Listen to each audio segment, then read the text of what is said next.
Hello friends, कैसे हैं आप सभी लोग। स्वागत है आप सभी का हमारे यूट्यूब चैनल इंग्लिश लिटरेचर 247 में। This is Anif and today I am going to discuss some very important questions related to figure of speech. तो आज की वीडियो में जो हम क्वेश्चंस को डिस्कस करेंगे वो फिगर ऑफ स्पीच से रिलेटेड होगा। तो चलिए हम शुरू करते हैं अपने आज की इस वीडियो को। हमारा फर्स्ट क्वेश्चन है, figure of speech is sometime called. आपको बताना है कि फिगर ऑफ स्पीच को कभी कभी किस नाम से जाना जाता है।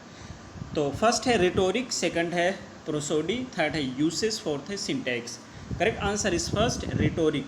ये जो फिगर ऑफ स्पीच होती है इसका प्रयोग किया जाता है एक स्पेशल इफेक्ट करने के लिए या फिर लैंग्वेज को खूबसूरत बनाने के लिए, जिसे हम अलंकार के नाम से जानते हैं। रिटोरिक माने भी अलंकार होता है, इसलिए सही आंसर इसका फर्स्ट होगा। Next question is second, alliteration में बी डिफाइंड एज। अलिट्रेशन को क्या कहा जाता है। फर्स्ट है अलिटरेरी जोनरा, सेकंड है repeated consonant in a sentence, third है a repetition of a speech sound in a sequence of words, fourth है literary aptitude. Correct answer is C. ये जो अलिट्रेशन होता है इसमें क्या होता है कि जो साउंड होती है तो कॉन्सोनेंट साउंड की रिपीटिशन होती है और उसी को हम बोलते हैं अलिट्रेशन। अब ध्यान रखेंगे इसमें बी जो ऑप्शन दे रखा है रिपीटिशन ऑफ कॉन्सोनेंट, कॉन्सोनेंट का रिपीटिशन होता है, लेकिन उससे अच्छा ऑप्शन हमारे पास सी है, तो इसलिए सी पे जाएंगे। यदि ऑप्शन सी नहीं होता तो बी आपका सही होता। Next question is third, O but I fear the fickle freaks is an instance of. यहाँ पे यूज़ किया गया है, तो अब देख सकते हैं फेयर का प्रयोग किया गया, एफ आ रहा है, फिकल में एफ आ रहा है, फ्रीक में एफ आ रहा है, यानी एफ का रिपीटिशन हो रहा है और एफ की साउंड की भी रिपीटिशन हो रही है, तो सही आंसर क्या होगा, सी हो जाएगा alliteration. Next question is fourth, full fathom five Dai father lies. इसमें कौन सी फिगर ऑफ स्पीच का प्रयोग किया गया है।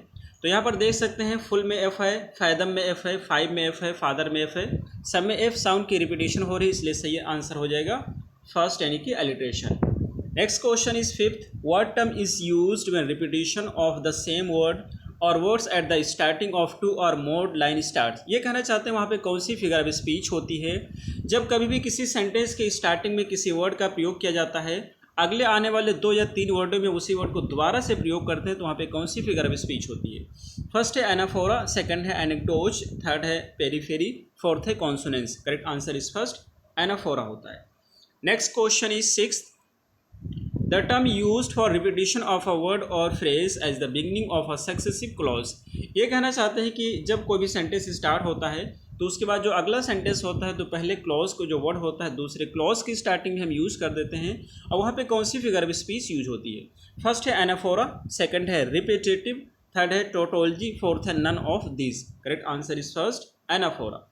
Next question is seventh, the figure of speech characterized by repetition of word or group of words at the beginning of a consecutive sentences is called. ये कहना है फिगर ऑफ स्पीच होती है और उसकी विशेषता ये होती है कि उसमें रिपीटिशन होता है, या तो वर्ड का या वर्ड के ग्रुप्स का रिपीटिशन होता है। जब भी कोई कंजिक्यूटिव सेंटेंस यानी कि उसके बाद जो भी सेंटेंस आ रहे होते हैं उसमें रिपीट होते हैं वर्ड या ग्रुप ऑफ वर्ड, उसे हम क्या कहते हैं। फर्स्ट है एपोस्ट्रोफी, सेकंड है अलिट्रेशन, थर्ड है इंक्रीमेंटल रिपीटिशन, फोर्थ है एनाफोरा।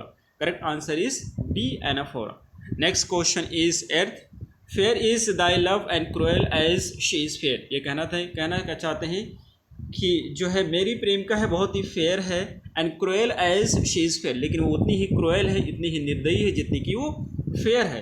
हर ब्रो शेड्स फ्रोन, उसका जो ब्रो यानी कि माथा है वो गुस्से से फ्रोन हो गया है, गुस्सा रिफ्लेक्ट हो रहा है उससे। Although her eyes are sunny, लेकिन उसकी जो आइज़ हैं वो सनी है। हर स्माइल्स आर लाइटनिंग, उसकी जो स्माइल है वो चमक रही है बिजली की तरह। दो हर प्राइड डिस्पेयर, लेकिन उसका घमंड गायब हो जा रहा है। इस सेंटेंस अगर हम देखेंगे तो क्या यूज़ किया गया है, पहला जो सेंटेंस यूज़ किया गया है दूसरा उसका अपोज कर रहा है। यहाँ पर कहते हैं फेयर है मेरी लव, मेरी प्रेमिका जो फेयर है लेकिन वो उतना ही क्रूएल है, तो एक दूसरे का अपोज कर रहे हैं। और जब भी एक स्टेटमेंट होता है दूसरे स्टेटमेंट का अपोज करता है तो वहाँ पे कौन सी फिगर ऑफ स्पीच होती है, वहाँ पे होती है antithesis. So D is the right answer. Next question is ninth, man proposes God disposes. इसमें कौन सी फिगर ऑफ स्पीच का प्रयोग किया गया है। तो जैसा कि आप देख सकते हैं ये कहना चाहते हैं जो आदमी होता है, व्यक्ति होता है, प्रपोज करता है, प्रस्ताव बनाता है, लेकिन गॉड इसको डिस्पोज कर देता है। एक स्टेटमेंट दूसरे स्टेटमेंट का अपोज कर रहा है, इसलिए आपका सही आंसर डी होगा antithesis. Next question is tenth, a man's nature runs either to herbs or weeds, therefore let him reasonably water the one and destroy the other. कहता है कि मैन का नेचर होता है कि एक चीज़ को पानी देता है, दूसरी चीज़ को सूखा देता है, यानी कि एक चीज़ को की रक्षा करता है और दूसरे को डिस्ट्रॉय कर देता है, ये उसका नेचर होता है। तो यहाँ पर देख सकते हैं जो हर्ब्स होता है ये एक ऐसी घास होती है जो औषधि का काम करती है, यूज़फुल होती है, जबकि वीड्स एक ऐसी घास होती है जो हार्मफुल होती है, नुकसानदायक होती है। इसीलिए कहा गया कि एक क्यों क्या करता है, पानी देता है और दूसरे को डिस्ट्रॉय कर देता है। तो इसमें कौन सी फिगर ऑफ स्पीच का प्रयोग किया गया है? ये भी क्या करता है, एक सेंटेंस दूसरे का कंट्रास्ट है, दूसरे को कंट्राडिक्ट कर रहा है, तो इसका सही आंसर क्या हो जाएगा? D, antithesis. एंटीथेसिस में होता है क्या कि जो एक स्टेटमेंट होता है दूसरे का अपोज करता है, इसलिए डी आपका सही आंसर होगा। Next question is 11th, give every man thy ear, हर व्यक्ति की बात को सुनो। दाई ईयर यानी कान दो, यानी कि हर व्यक्ति की बात सुनो, बट फ्यू दाई वॉइस, लेकिन बहुत ही व्यक्ति की जो है बात मानो। सबकी बातें सुनो लेकिन बहुत ही कम की बात मानो। इसमें कौन सी फिगर ऑफ स्पीच का प्रयोग किया गया है? तो जैसा कि आप सभी को पता है कि पहले यूज़ किया गया है बहुत ही सारे व्यक्तियों की बात सुनो, हर व्यक्ति की बात सुनो लेकिन बहुत ही कम की बात मानो। पहले स्टेटमेंट का दूसरा अपोज कर रहा है, तो यहाँ पे सही आंसर हो जाएगा डी, एंटीथेसिस। नेक्स्ट है 12, to err is human and to forgive is divine. गलती करना इंसानी है, यानी कि एवरी मैन मेक्स मिस्टेक, हर व्यक्ति गलती करता है लेकिन उसको माफ़ कर देना ये दैवीय है। तो ये क्या करना है, गलती करना इंसान की फितरत है, इंसान की आदत है, लेकिन माफ़ कर देना दैवीय है। एक स्टेटमेंट का दूसरा स्टेटमेंट अपोज कर रहा है, और यहाँ पे कौन सी फिगर ऑफ स्पीच होगी? D, antithesis. Next question is 13, which figure of speech has been used in the following line. ये जो लाइन है इसमें कौन सी फिगर ऑफ स्पीच का प्रयोग किया गया है आपको बताना है। इवन दस लास्ट नाइट एंड दो नाइट्स मोर आई ले एंड कुड विन दी। कहता है कि लास्ट नाइट और दो और नाइट में सोया, एंड कुड विन और तुम्हें जीत सका, स्लीप बाई एनी स्टील्थ। कहता है कि स्लीप को एड्रेस कर रहा है। और आप सभी को पता है कि जब किसी नॉन लिविंग ऑब्जेक्ट्स को एड्रेस किया जाता है, संबोधित किया जाता है, जो वहाँ पे प्रेजेंट नहीं होता है, उपस्थित नहीं होता है, तो वो एपोस्ट्रोफी होता है। इसलिए सही आंसर इसका क्या होगा? सी होगा, apostrophe. Next question is 14th, which figure of speech has been used in the following line. इन लाइन में कौन से फिगर ऑफ स्पीच का प्रयोग किया गया है? O world, O life, O time, hyperbole, oxymoron, apostrophe, personification. Correct answer इसका हो जाएगा सी, एपोस्ट्रोफी। एपोस्ट्रोफी में होता क्या है कि जब भी आप किसी ऐसी चीज़ को एड्रेस करते हैं जो वहाँ पे उपस्थित नहीं होता है, वहाँ पे प्रेजेंट नहीं होता है, तो उसी को बोलते हैं हम एपोस्ट्रोफी। यहाँ पे संसार को बुला रहे हैं, उसको एड्रेस करते हैं, लाइफ को एड्रेस करते हैं और टाइम को एड्रेस करते हैं जो कि वहाँ पे उपस्थित नहीं है, तो इसलिए एपोस्ट्रोफी होगा। Next question is 15, there rolls the sea where grows the tree. ये कहते हैं कि जहाँ पे समुद्र बहता है वहीं पे पेड़ उगते हैं। ओ अर्थ, अब ये अर्थ को संबोधित करते हैं कि I earth that changes has thou seen. और ये सारी चेंजेस को, what changes has thou seen, और उन्होंने कौन कौन से चेंजेस को, कौन कौन से परिवर्तन को देखा, यानी कि ये सारी परिवर्तन आपने देखा है। अब इसमें कौन से फिगर ऑफ स्पीच का प्रयोग किया गया है? तो आप देख सकते हैं कि ये अर्थ को एड्रेस करते हैं, संबोधित करते हैं। एक तो एड्रेस करते हैं, दूसरा इस तरह का जो मार्क्स यहाँ पे यूज़ किया जाता है, इस मार्क्स से भी इंडिकेट कर सकते हैं कि ये कौन सी फिगर ऑफ स्पीच है, एपोस्ट्रोफी है। So A is the right answer. Next question is 16th, hail smiling morn. अब ये हेल करते हैं यानी कि नमस्कार करते हैं, स्माइलिंग मॉर्न, मॉर्न से मॉर्निंग है। The figure of speech use here, यहाँ पे कौन सी फिगर ऑफ स्पीच का प्रयोग किया गया है? तो यहाँ पर देखिए हेल कर रहे हैं, एक ऐसी चीज़ को नमस्कार करते हैं या अभिवादन करते हैं that is not present there. So यहाँ पे कौन सी फिगर ऑफ स्पीच होगा? एपोस्ट्रोफी होगा। सो ये is the right answer. Next question is 17th, exult O shores and ring O bells. ये कहते हैं कि एक्सल्ट यानी खुशियाँ मनाइए ए किनारे, ये समुद्र के किनारे को क्या बोलते हैं? शोर्स बोलते हैं। और बजिए, रिंग को, बेल को कहते हैं कि आप बजिए। तो यहाँ पे एड्रेस किया जाता है किसको? शोर्स को और बेल्स को। जब भी हम एड्रेस करते हैं नॉन लिविंग थिंग्स को जो कि वहाँ पे प्रेजेंट नहीं होते हैं, तो ये कौन सी फिगर ऑफ स्पीच होती है? एपोस्ट्रोफी होती है। सो ये is the right answer. Next question is 18th, dear come near and fear not. कहता है डियर कम नियर, पास में आइए और बिल्कुल मत डरिए। यहाँ पे कौन सा फिगर ऑफ स्पीच है? तो देखेंगे यहाँ पे यूज़ किया गया है, डियर में ई आ रहा है, नियर में ई आ रहा है, फियर में ई आ रहा है। और जब कभी भी हम यूज़ करते हैं तो स्टार्टिंग में कॉन्सोनेंट चेंज होता रहता है लेकिन वॉवेल हमारा सेम रहता है, उसको हम बोलते हैं assonance. So the correct answer is B, assonance. Next question is 19th, the repetition of similar vowels in the stressed syllable of successive word. ये कहना चाहते हैं कि जो हमारे वर्ड होते हैं तो सक्सेसिव वर्ड में जब सिमिलर वॉवेल का रिपीटिशन होता है तो उसमें कौन सी फिगर ऑफ स्पीच होती है? अभी आपको बताया गया कि कॉन्सोनेंट हमारा चेंज होता रहता है लेकिन वॉवेल हमारा सेम होता है। और ऐसे सेंटेंस को क्या बोलते हैं, या ऐसे यहाँ पे कौन सी फिगर ऑफ स्पीच होती है? तो एसोनेंस होती है। B is the right answer. Next question is 20th, in which figure of speech vowel sounds are repeated. कौन सी फिगर ऑफ स्पीच होती है जिसमें वॉवेल साउंड को रिपीट किया जाता है। तो आप सभी को पता है कि एक ही फिगर ऑफ स्पीच होती है जिसमें वॉवेल साउंड को रिपीट किया जाता है, लेकिन स्टार्टिंग में जो कॉन्सोनेंट होते हैं वो बदलते रहते हैं, वॉवेल सेम रहते हैं। और कौन सा होता है, एसोनेंस होता है। So A is the right answer.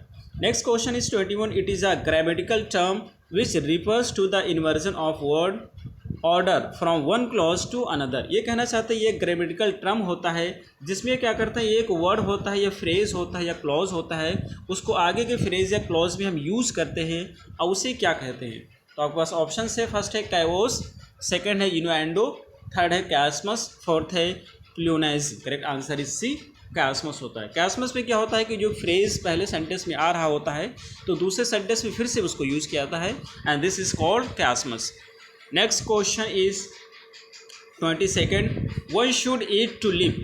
एक व्यक्ति को खाना चाहिए जिंदा रहने के लिए, नॉट लिव टू ईट, ना कि उसे जिंदा रहना चाहिए खाने के लिए। And ask not what your country can do, and ask not what your country can do, और ये नहीं पूछना चाहिए, जानना चाहिए कि वो अपनी कंट्री के लिए, उसकी कंट्री उसके लिए क्या कर सकती है, बल्कि ask what you can do for your country, बल्कि आपको ये समझने की कोशिश करना चाहिए कि तुम अपनी कंट्री के लिए क्या कर सकते हो। तो इस तरह का सेंटेंस देखेंगे, पहले यहाँ पर लिव का प्रयोग किया गया है, फिर बाद में लिव का प्रयोग करते हैं, फिर उसी चीज़ का रिपीटेशन हो रहा है। और जब फ्रेज या क्लोज का रिपीटेशन होता है तो वहाँ पे कौन सा होता है, वहाँ पे कैस्मस होता है। So D is the right answer.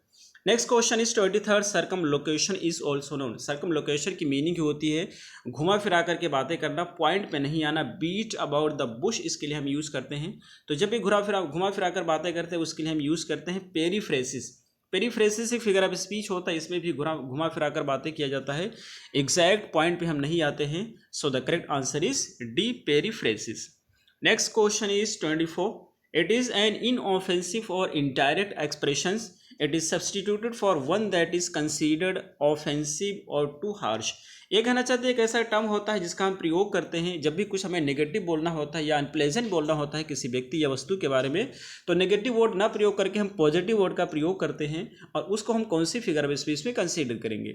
तो यहाँ पे फर्स्ट है स्पोनेरिज्म, सेकंड है इमेजिज्म, थर्ड है ट्रांसफर्ड एपिथेट, फोर्थ है यूफेमिज्म। यूफेमिज्म की मीनिंग होती है कि हम नेगेटिव वर्ड का प्रयोग ना करके पॉजिटिव वर्ड का प्रयोग करते हैं। जैसे हम टॉयलेट का प्रयोग ना करके वॉशरूम का प्रयोग करेंगे, डाई का प्रयोग, जैसे डाइड माने मर जाना, तो उसका डाइड का प्रयोग ना करके यूज करते हैं पास अवे या टेक वंस लास्ट ब्रेथ या ब्रीद वंस लास्ट। तो इसी को हम क्या बोलते हैं, यूफेमिज्म बोलते हैं। Next question is 25, epigram. Epigram की मीनिंग ही क्या होता है, कहावत होता है, लोकोक्तियाँ होता है। तो लोकोक्तियाँ क्या होती है कि एक ब्यूटीफुल लाइन होती है जिसमें काफ़ी कुछ सीखने को मिलता है, उसमें कुछ ईमानदारी कुछ बुद्धिमानी भरी चीज़ें उसमें भरी होती हैं, उसी को हम बोलते हैं एपिग्राम। फर्स्ट है brief saying that ends in witty turn off thought. एक छोटी सी कहावत होती है जिसमें काफ़ी बुद्धिमानी भरी थॉट होती है, और यही फर्स्ट इसका सही आंसर होगा। Next question is 26, What is the figure of speech in which a statement is made emphatic by all statement? कहना चाहते हैं कि वो कौन सी फिगर ऑफ स्पीच होती है जिसमें एक स्टेटमेंट होता है उसमें जोर डाला जाता है, उसको बहुत ज़्यादा बढ़ा चढ़ाकर कहते हैं, और स्टेटमेंट कहते हैं, यानी कि उसको बहुत ज़्यादा बढ़ा चढ़ाकर पेश किया जाता है। और ऐसी फिगर ऑफ स्पीच को हम क्या कहते हैं। फर्स्ट है हाइपरबोल, सेकंड है ओनोमेटोफिया, थर्ड है एपोस्ट्रोफी, फोर्थ है oxymoron. Correct answer is first, उसे हम बोलते हैं hyperbole. Next question is 27th, the line they were swifter than eagles and stronger than lion. ये कहना चाहते हैं वे लोग जो थे, अब जो भी वे थे, वो ईगल से भी ज़्यादा स्विफ्ट थे, तेज थे, और लॉयन से भी ज़्यादा स्ट्रॉन्ग थे। तो ये क्या कहना चाहते हैं, कौन सी फिगर ऑफ स्पीच का प्रयोग किया जा रहा है। अब ईगल से ज़्यादा तेज़ की बात कर रहे हैं, लॉयन से ज़्यादा स्ट्रॉन्ग की बात कर रहे हैं, तो चीज़ों को बहुत ज़्यादा बढ़ा चढ़ाकर पेश किया जा रहा है, और ऐसी फिगर ऑफ स्पीच को हम बोलते हैं hyperbole. So C is the right answer. Next question is 28, 10,000 I at a glance. एक ही नज़र में हमने 10,000 देखा। एक पोएम है डैफोडिल जिसको विलियम शेक्सपियर के द्वारा लिखा गया है, उसी की यह लाइन है, और ये कहना चाहते हैं इसमें कौन सी फिगर ऑफ स्पीच का प्रयोग किया गया है। तो इसमें यूज़ किया गया है हाइपरबोल, बहुत ज़्यादा बढ़ा चढ़ाकर पेश किया गया है। आपके एग्जाम में ये भी पूछा गया है कि जो डैफोडिल पोएम होती है उसमें विलियम वर्ड्सवर्थ एक नज़र में, एक झलक में कितने फ्लावर्स को देखते हैं, तब भी आपका आंसर हो जाएगा 10,000 फ्लावर्स को एक नज़र में देखते हैं। सो 10,000 would be your answer. Next question is 29, meiosis which is under statement for the rhetorical effect. Meiosis होती है जिसमें क्या किया जाता है कि किसी स्टेटमेंट को अंडर एस्टिमेट किया जाता है, उसको कम आंका जाता है। आपको बताना है किसका अपोजिट है म्योसिस। फर्स्ट है हाइपरबोल, सेकंड है पन, थर्ड है स्पोनेरिज्म, फोर्थ है none of these and the correct answer is first. Hyperbole का जो होता है ये हाइपरबोल का अपोजिट होता है, क्योंकि हाइपरबोल की मीनिंग होती है और स्टेटमेंट चीज़ों को बहुत ज़्यादा बढ़ा चढ़ाकर पेश करना। म्योसिस की मीनिंग होती है अंडर स्टेटमेंट यानी कि चीज़ों को बहुत ज़्यादा कम आंकना। Next question is 30 the term for saying one thing and meaning another. कहता है ऐसे टर्म को हम क्या कहते हैं जिसमें कहना कुछ कहे तो कुछ और रहे होते हैं लेकिन उससे मीनिंग कुछ और लेते हैं, उसे हम क्या कहते हैं। फर्स्ट है इम्पैथी, सेकंड है सटायर, थर्ड है पैरोडी, फोर्थ है आयरनी। करेक्ट आंसर इज जी, ये आयरनी होता है। आयरनी में हम कुछ और कह रहे होते हैं लेकिन उसकी मीनिंग कुछ और लेते हैं। जैसे माना कि आप कहना चाहते हैं कि इसमें बहुत ज़्यादा ठंडक हो रही है, दैट मीन्स कि बहुत ज़्यादा गर्मी है।